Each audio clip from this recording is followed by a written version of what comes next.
திராவிட முன்னேற்ற கழகத்தினுடைய அமைச்சர் நேரு மீது லஞ்ச ஒழிப்புத்துறை உடனடியாக ஒரு வழக்கு பதிவு செய்யணும்னு ஒரு மனுவை தாக்கல் செய்திருந்தேன். அதாவது தமிழ்நாடு நகராட்சி நிர்வாகத்துறையில் 1933 பதவிகளுக்கு பதவி நியமனத்தில் நடைபெற்ற முறைகேடு சுமார் 1020 கோடி ரூபாயில் அளவுக்கு முறைகேடு நடைபெற்றிருக்கிறதாக அமலாக்கத்துறை ஒரு புகாரை தமிழக டிஜிபிக்கு அனுப்பியிருந்தது. 27/10/2025 கிட்டத்தட்ட 4 மாதங்களுக்கு முன்பாக ஒரு புகார் அனுப்பிச்சிருக்கு. அதாவது PMLA ஆக்ட், நேரு வீட்டில் ரைடு நடத்தும் போது இந்த ஆதாரங்கள் கிடைத்தது அப்படின்னு ஒரு கடிதத்தை அதில் கிடைத்த ஆதாரங்களை தேர்தல் டிஜிபிக்கு அனுப்பியிருந்தது அமலாக்கத்துறை. ஒரு லாஃபுல் அத்தாரிட்டி, ஒரு ஏஜென்சி இன்னொருத்தருக்கு ஒரு தகவலை கொடுத்தா உடனடியாக வழக்கு பதிவு செய்யணுங்கிறது சட்டம். ஒரு மிகப்பெரிய ஊழல் நடைபெற்றிருக்கிறது.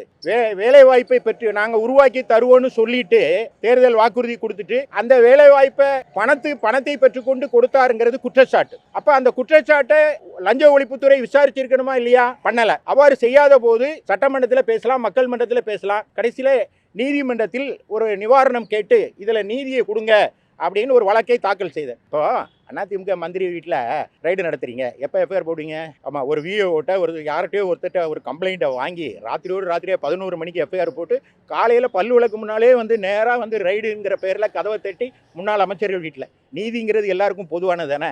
ஆனால் நேருக்கு மட்டும் இவ்வளவு லேட் ஆகிறதுக்கு என்ன காரணம்ங்கிறதான் பொதுமக்கள் கேட்குறாங்க. இந்த குற்றச்சாட்டை நான் மட்டும் வைக்கல, நேற்று போனாங்களே பிரேமலதா, அவங்க கூட சொல்லியிருந்தாங்க இந்த வழக்கு பெரிய தவறு நடந்திருக்கு அப்படின்னு. அந்த அம்மாவும் அப்போ கொடுத்தாங்க, எல்லா எதிர்க்கட்சிகளும் சொன்னோம். இப்போ நீதிமன்றத்துக்கு வந்து தான் இதை நீதியை தேட வேண்டியிருக்கு. இடி ரைடு பண்ணி அவர் அமைச்சர் நேரு வீட்டில் ரைடு பண்ணும்போது சில ஆவணங்களை கைப்பற்றுறாங்க. அந்த ஆவணங்கள் மூலமாக அவங்களுக்கு என்ன தெரிய வருதுன்னா, இந்த பதவி நியமனம் இருக்கு இல்லையா, இந்த பணியாளர் நியமனம், அதில் பெரிய ஊழல் நடந்திருக்கதா அவங்கள்ட்ட கிளிஞ்சிங் எவிடன்ஸ் கிடைச்சிருக்கு.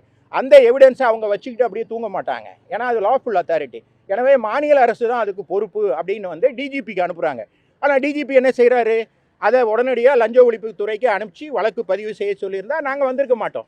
ஆனால் நாங்கள் இந்த வழக்கில் அதிமுக சார்பில் நானே வழக்கு போட்டு உடனடியாக வழக்கு பதிவு செய்யணும். ஏன்னா PMLA சட்டம் தெளிவாக சொல்லுது.